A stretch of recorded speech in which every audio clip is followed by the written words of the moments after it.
I thought it was just a quick drive across town. A forgettable errand between a mother and her groomed son. But halfway down the highway, with the radio low and the sunlight flashing through the trees, Dewey leaned closer and whispered the kind of truth that makes you pull onto the shoulder and let the engine idle. What happened next didn't crash our lives. It rearranged them. The way a house looks when you finally move the heavy furniture and see the floor that's been waiting underneath. Before I begin, tell me in the comments which city you're watching from. Are you in Phoenix with the dry heat settling on the porch, or in Chicago with the wind finding every gap in the window frame? Maybe you're outside Atlanta or in a quiet Maine town where the fog rolls in like a soft blanket. I love seeing your cities. It reminds me that our stories ride along all those different roads and still manage to pull into the same driveway. It was late afternoon, that honey-cold hour that makes even the cracked median lines glow. I picked up Dewey, 24, shoulders finally wider than the boy who used to carry his skateboard like an extra limb from his apartment. He texted in the morning, "Mom, can we run to the other side of town? Need to talk." When your son writes, "need to talk," you answer with a simple yes and leave the rest for the car, where both of you can look forward side by side while the hard sentences find their own speed. We merged onto Route 19, the kind of road that doesn't believe in being glamorous. Tire shops with hand-painted signs. A diner whose outdoor letters had lost their O so long ago the regulars had given up teasing about it. An American flag on a pole taller than the grocery store, lifting and falling as if it too had memories. The A/C hummed. The vents breathed faintly of pine from the little tree-shaped freshener he'd hung when this was mostly his car. I kept the radio low, just enough to soften the spaces between his breaths. He stared out his window and tugged at the hem of his flannel like a man gathering courage in small fistfuls. "Do you remember?" I said, "how you used to time the wipers to your counting games when you were 6? 1, 2, 3. Swish." It was my gentle invitation, the way you open a screen door and let the night air test the room. He smiled, but it was thin. "Yeah, I also remember you turning the music up when I got quiet, like the guitar could tell the words out of me." "I can do that now," I offered and nudged the volume up until a familiar melody filled the cabin like warm light. He shook his head and turned it back down, his fingers careful like he was kneeling at a pew. "Mom," he said. He didn't finish. His voice went somewhere smaller, like a hallway ending in a locked door. The exit for Maple Ridge slid past, the one with the billboard promising a new life if you only dialed the number. I kept the car steady and didn't press him. If there's anything I've learned, it's that truth hates being cornered. You invite it. You back up a little. You make room. He swallowed. "I called off the wedding," he whispered. He didn't look at me, and he didn't look away from the road either. He looked into that middle distance where boys used to look for comments. I reached for the hazard lights and guided us into a gravel turnout. The car rocked once like it too. Needed a breath. For a few seconds all we had was the tick-tick-tick of cooling metal and a breeze dragging along the weeds. "Okay," I said, and let the word be a porch swing, slow and steady. "You called it off." He rubbed his hands together the way men do when they're cold, even in summer. "I didn't know how to tell you, poor Dad or anyone. Everyone already made plans, booked flights, bought suits, but I couldn't say yes to a whole life when I've been lying about what kind of man I am." All the love I had gathered over his years stood up inside me ready. But I kept my voice simple. "Tell me the truth, Dewey." He nodded, grateful for the instruction. "I don't want to take over the shop," he said. "I know everyone assumed I would. It's been our story since I was 12. Right. Learn the register. Learn the inventory. Learn how to look customers in the eye. And remember the little things. I can hear Dad telling people he's the next generation. But when I'm there, I feel like I'm wearing someone else's jacket close to my size, but cut wrong in the shoulders." He stared at his hands. "And I don't think I was choosing to marry Lynn because I love her the way she deserves. I think I was choosing the picture, the shop, the wedding, the house in that cul-de-sac we drove past last week. It's like I got on a moving walkway and never stopped to ask if it's going where I need to go." He was whispering by then, as if volume itself might dent the truth. I didn't try to fix it. I didn't say the words that sound helpful but feel like a broom. "You'll figure it out. Take your time. You're young." Instead, I let silence hold us the way you let a good soup simmer. "When did you decide?" I asked. "Last night. I woke up at 3. I could hear the refrigerator hum and this little knock in the wall, probably the pipes, and I realized I felt relieved whenever I imagined telling her, and completely sick whenever I imagined telling Dad. He blinked hard. I'm not scared of hard work. I can stack a pallet and haul it, but I'm scared of disappointing him. I'm scared of disappointing you. There it was, the honest thing folded into another. I reached across the console and rested my hand over his. He just told me the truth. That's the opposite of disappointment.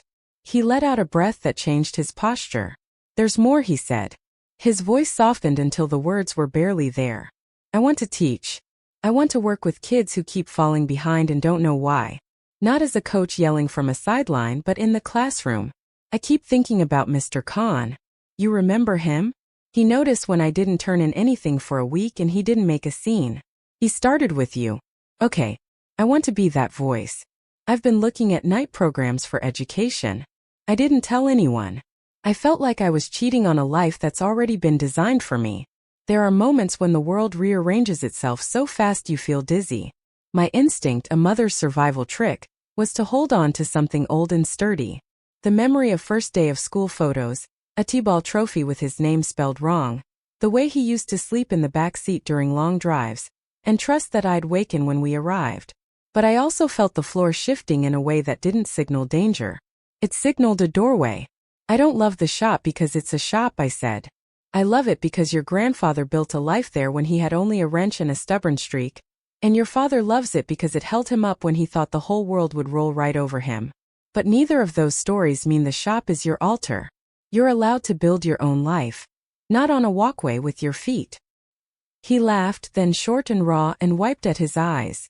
I was so sure you'd tell me to tough it out, to do the responsible thing. You just told me the responsible thing, I said. Responsibility isn't always sticking with the first draft of your plan. Sometimes it's choosing the true thing, even if it looks like wind to other people. He turned toward me for the first time since we parked. His eyes were red-rimmed and bright. There's something else I haven't told Dad, he said, and drew in a breath that made the seat creak. I still talk to him like I'm 15. I make myself small to keep the peace. And it's not his fault entirely. He does that louder than necessary thing because he's scared too. But I need to talk to him like a man. I need him to see me. I could almost hear the echo of their old arguments. Closed doors, tools set down a little too hard. The house filling with big feelings that had nowhere to sit. I knew what he meant about making yourself small. I had done it more than once to get through a long winter. And I also knew his father's heart was not a locked room. Just a room lit by a lamp with a finicky chain. Do you want me there when you talk to him? I asked. I can sit with both of you, or I can drop you off and circle the block. Or I can stay out of the way and bake something so the house smells like forgiveness when you come over. He almost smiled. Maybe all three. Then he turned serious again. Actually, I was going to call him tonight, but when I pictured telling you first, it felt right, like asking permission to be honest in our family. The gravel under the tires crunched when a pickup sped by and shook our parked car. As if to remind us that the world keeps moving, even when you pull over. I turned off the hazards and eased back onto the highway, not because the talk was over, but because sometimes movement helps sentences travel. We drove. The light lay down across the lanes. A father walked with his little boy along the sidewalk, the small hand wrapped around two of the bigger fingers. I remembered Dewey's hand like that, warm, certain, and thought of all the ways it had changed. Grease under the nails from the shop, the steadiness he'd learned, the gentleness he hadn't lost. What are you afraid of most? I asked. He considered. That Dad will hear I'm not you, as I don't love you. That he'll think I'm saying his life wasn't good enough for me. He shook his head. It is good. He made something from not much. I respect it. I think my blueprint is different. Then say that I told him. Don't make him guess. Men our age, we hear things through a filter labeled, did I fail? Peel it off for him. Tell him you learned work from him so well, you're willing to work even harder at your own calling. He leaned back, the seatbelt snub across his chest. You make it sound doable. It is doable, I said. Not painless, but doable. He watched the road marking scroll by. I keep thinking about telling Lynn's parents. They like the picture too. I don't want to be cruel. Kindness is sometimes a sharp knife, I said. It cuts us free. Still nicks, but staying tangled is worse. We passed the turn for his father's neighborhood. Neither of us mentioned it, the way you don't say a person's name in a hospital room until you're certain which direction the day is going. I figured we'd look back when we were ready or not, and either choice would be part of the same bravery. Mom, he said after a while, softer now, just a boy again and a man at once. There's another honest thing. Okay. I thought if I told you, you'd be angry at me for waiting so long. But I think I waited because I didn't know if I could carry your disappointment and mine at once. I'm tired of carrying heavy things alone. That, I said, is what family is for, to shoulder some of the weight while you choose which load is yours to keep and which one you can put down. I used to think love meant keeping every promise I ever made, even the ones I made to ideas. Now I think love is letting the dead promises stay dead. He nodded, and the quiet between us felt different. Less like an empty room, more like a field after rain. Up ahead the traffic thinned, and the sky deepened from gold to that particular blue that reminds you of denim worn soft at the knees. We passed the old baseball diamond where he'd once struck out and cried by the Duke out, convinced the world would remember his failure forever. I'd almost pointed it out, then decided against it. Some memories don't need us to tug at their sleeve. They find their own seats. What do you need from me tonight? I asked. Courage, he said simply. And to know that whatever Dad says, I won't lose you too. You could tell me tomorrow you're moving to Alaska to count caribou, I said, and you still wouldn't lose me. He laughed in spite of himself. I might mail you sweaters, I added aggressively. He wiped his eyes again and took a breath that seemed to open the car's windows without touching the buttons. Okay, he said. Okay. We reached the light at Cedar and Fifth, where you can go left to the familiar streets or right toward the edge of town. The Arab turned green. Without thinking too hard, I clicked the blinker to the right. He looked at me surprised but not alarmed. Just a loop, I said. Sometimes the long way home is the only way to get there. We rolled past a stand of pines and a stretch of old brick warehouses that had been turned into something hip with string lights and tiny parking spaces. Dewey watched a couple holding hands cross under an arch made from a reclaimed factory sign. He smiled in a way that wasn't bitter at all, just human. Do you remember the promise we made when you were 10? I said. We were stuck in traffic after your baseball tournament, and you were mad and hot and hungry. We said we'd always tell each other the truth, even if it made the car ride longer. He grinned. And you bought me 2 cheeseburgers because honesty deserves fries. Still true, I said. We curved back toward the main road, the kind of slow arc that feels like thinking. When the turn for his father's neighborhood came around again, he sat forward, not tense now, but ready like a runner at the line who knows that the first step won't tell the whole story, but matters all the same. Let's go, he whispered, not a secret anymore, just a choice stated in a gentle voice. I didn't ask if he meant now. I turned on the blinker. The clicking filled the cabin like a metronome, marking time we would not waste. We turned. The neighborhood trees made a tunnel of leaves overhead, the late daylight sifting down in small bluish squares across the hood. Dewey reached for his phone, then set it down again. I'm going to tell him I respect him, he said, and that I'm not him, and that both can be true. And I said, am going to tell him his son is brave. The driveway appeared like a sentence you've been composing quietly for years. I pulled to the curb and put the car in park. The engine settled. The world waited. Neighbors in their yards, a dog barking 2 streets over, the soft rustle of wind. Dewey's hand found the door handle and paused there. Not from doubt, but from gathering. He looked at me and I saw all his ages at once. The baby who fell asleep on my chest. The kid who taped a glow-in-the-dark planetarium to his ceiling. The teenager who pretended not to care when I cheered too loudly. The man who had just spoken the truest words of his life in a whisper. Ready? I asked. Yeah, he said. Let's walk in together. The house was quiet when we stepped through the door, though the air carried that particular stillness that comes before a storm. Dewey's father's truck was already in the driveway, its hood still warm.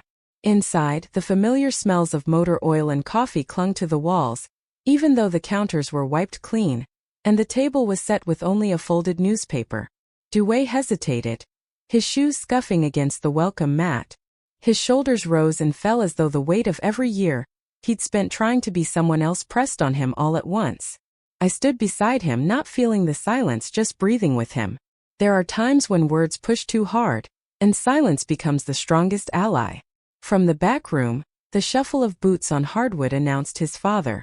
Long, solid as a wall, his jaw lined with gray now, but still sharp around the edges, emerged with a mug in hand. His brow furrowed when he saw us together. "You two look like you've been through something," he said, half a question, half suspicion. Dewey's grip tightened on the strap of his bag. His voice came out steady but low. "Dad, I need to talk to you. Can we sit?" Long studied him a moment, then set his mug down with a soft clink. The three of us moved into the living room, the same room where birthdays had been sung and arguments had been thrown like stones. The armchair still faced the old television, but today it felt like a courtroom. Dewey took the couch. He leaned forward, elbows on knees, and clasped his hands so tight the knuckles blanched. His father sat across from him, arms folded, chin lifted, waiting. I chose the corner of the sofa, just enough space to let Dewey own the words, but close enough to steady him if he faltered.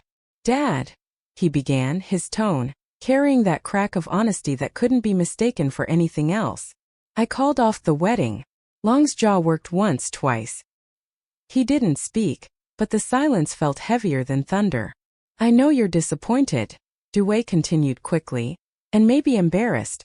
Everyone was ready, but I couldn't keep pretending I wanted the life that was already drawn up for me. It wouldn't be fair to Lynn. It wouldn't be fair to me. And it wouldn't honor what you taught me about work and truth." Long's eyebrows shot up. "What I taught you? You think walking away is what I wanted you to learn?" Dewey shook his head. His voice steadied as he leaned in. "No, you taught me to stand up, to keep my word when it mattered, to push through when it's hard. But you also taught me to face what's real. And the real thing is, I don't want to run the shop. I don't want to keep building a life that isn't mine." For the first time, Long's gaze flickered like a man caught off guard by a mirror he didn't expect. His hands, always calloused, opened and closed against his knees. "What do you want then?" he asked, the words rough but edged with genuine curiosity. "I want to teach," Dewey whispered. His voice cracked but didn't break. "I want to work with kids who need someone to notice them before they fall too far. I've been looking at programs. I'm serious about this, Dad." The confession sat between them like a fresh scar. Long leaned back, rubbing his chin. The weight of decades in the shop, the long hours, the scraped knuckles, the pride of surviving when others failed, hung in the air.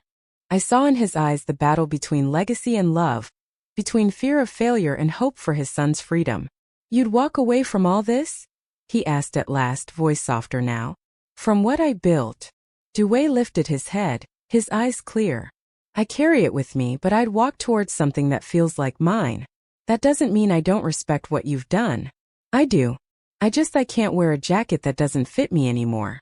Silence stretched again, but this time it wasn't sharp. It was full, like a breath held too long. Then Long let out a sigh, a long exhale that seemed to take years with it. "You sound more like a man right now than I've ever heard you," he said, his voice unsteady. "And I don't know whether to be proud or angry. Maybe both." I reached over, laying my hand on Long's arm. "He's not saying no to you," I said gently. "He's saying yes to himself. Isn't that what we always wanted, for him to have the courage to stand in his own truth?" Long's eyes softened just enough. He turned to Dewey. "If you're going to do this, you better do it all the way. No half-stepping. No quitting when the shine wears off." Dewey nodded, a spark of relief flickering in his eyes. "I won't quit, Dad. Not this time." The room shifted then, as if the walls themselves relaxed. The weight that had hummed between father and son began to lift, replaced by something fragile but growing: mutual respect. Later, as we sat at the kitchen table, plates between us and the air easier to breathe, I realized what had happened in that living room wasn't just a son confessing his truth. It was a man stepping into himself, and a father, however reluctant, making room for him. When we finally left that night, Dewey walked beside me to the car. He looked lighter, taller somehow, his steps sure. He opened the door, then paused, turning back toward the house. The porch light glowed against his father's silhouette standing in the doorway. For the first time in years, neither of them looked away. As we drove off, Dewey whispered, not in fear this time but in awe, "I didn't lose him, Mom. I found him." And I knew in that moment, as the night unfolded across the road ahead, that we had all found something. Honesty hadn't broken us. It had given us a new beginning.